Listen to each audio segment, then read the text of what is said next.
Okay. Brendan Joseph Chatham, as most will be aware, has not been part of the Chatham family for all his life. Myself, along with my two sisters Lindsay and Karen, we're quite happy in our roles as a family of 5. Yet 21 years ago he joined our family. We knew absolutely nothing about where he came from or who his real family was. Mark does.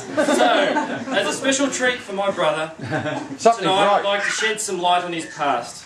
I was able to meet with Brendan's real mother, whose name is Charlene. Late last year when travelling through a redneck backwater in Queensland. We met at the only place she was familiar in town with, apart from the pub of course, and that was the Centrelink office. There I was given a photo of her when she was pregnant with Brendan.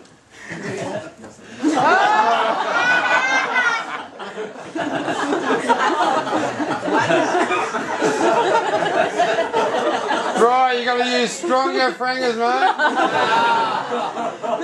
When I inquired about who Pipes up, can we get more on the floor? Chris, people back here can't see. here I was sort of This is giving out connects. for those of you who are take notes, this will be on YouTube eventually.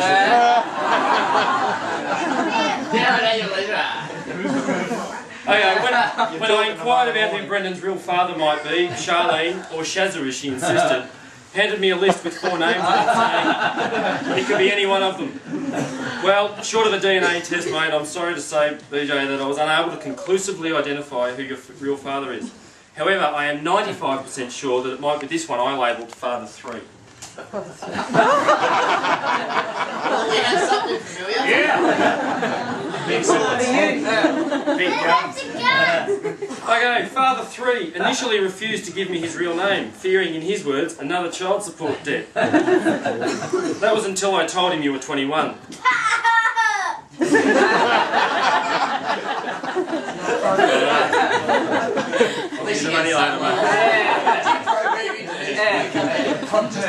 Everybody just laugh. Right, realising you were not a burden to him anymore, he gave his name as Barry Jenkins, but his friends referred to him as Bazza or BJ. Bazza sent me a photo of the housing estate that he, Shazza, and the other possible fathers lived in.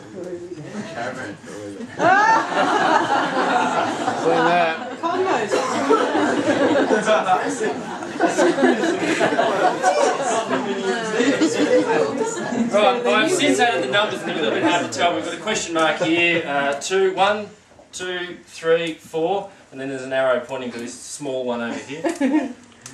I've since added the numbers which represent the possible fathers. The arrow points to Brendan's first ever home. It turns out that Shazza reluctantly gave up Brendan, saying that they had a very good life together and that he needed to be around in case she needed a new liver.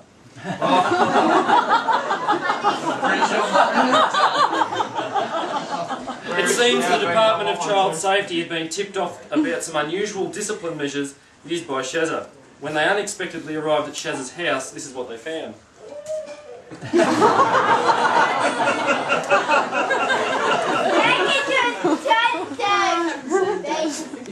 I just love Google. Google redneck, see what you get. Stay home, Dad. It's kind of time.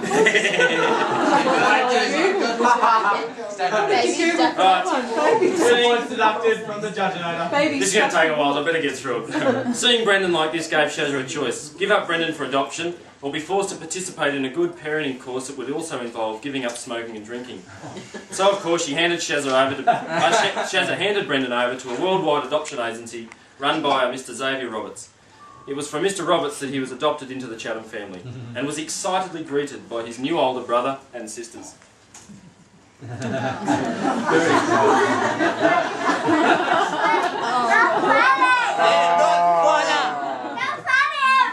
Shush. Turns out at the same time Brendan was given to Mr. Roberts, our youngest sister Karen was pestering Mum and Dad for a Cabbage Patch doll. Well, being the favourite amongst the kids at the time, what Karen wanted, she got. So Mum and Dad went out to get a Cabbage Patch doll and came back with Brendan. We thought there must have been some mistake, as Cabbage Patch dolls are usually much more lively and interactive than what Brendan was at the time. But there are 2 things that confirm BJ as a genuine Cabbage Patch kid. One, of course, was the adoption papers. You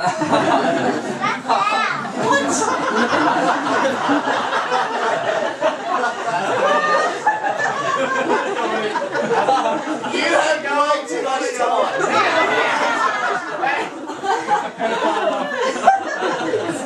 Bijan, you just stand up. That is way too much time. That's gold. Right, and of course, as everybody who owns a Cabbage Patch doll would know, the other thing that identifies him as a Cabbage Patch doll is the tattooed signature of Xavier Roberts on the butt cheek of every What? Show me your bend over. No, don't.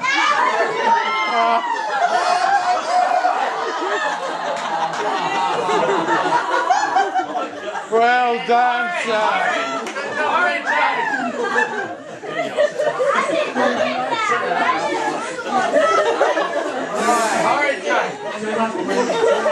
You have way too much time. You've had way too much. So it was confirmed, Brendan Joseph had gone from a redneck trailer park in Queensland to become the Cabbage Patch toy of Keren, and now had a stable family with respectable parents.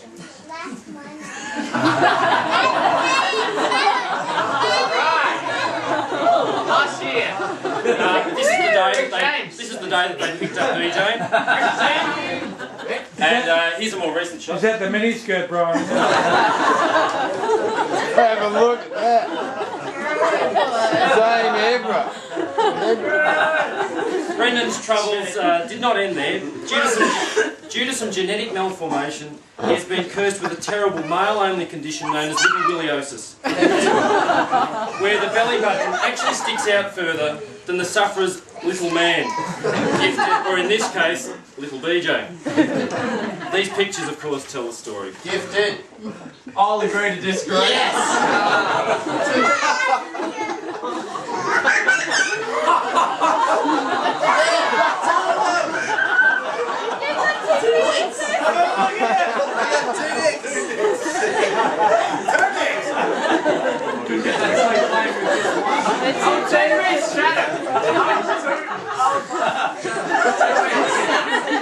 She's going to buy a matching bear, mate.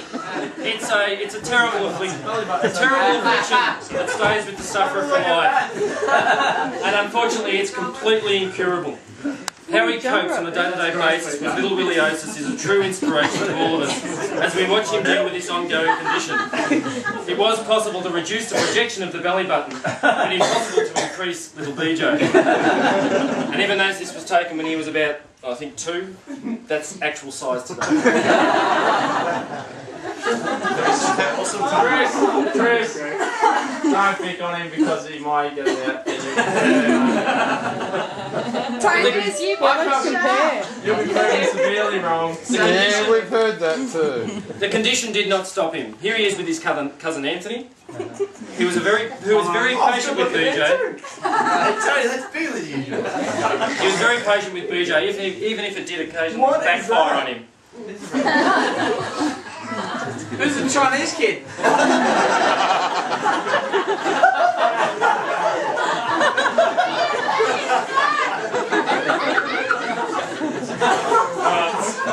You just stood there. I'm an idiot.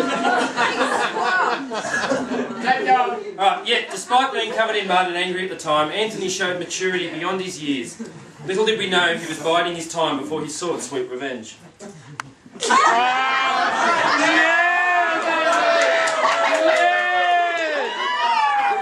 I know that. Hey, that's our house. Surely we get a proper picture of that. So much better. BJ, what was that like, mate?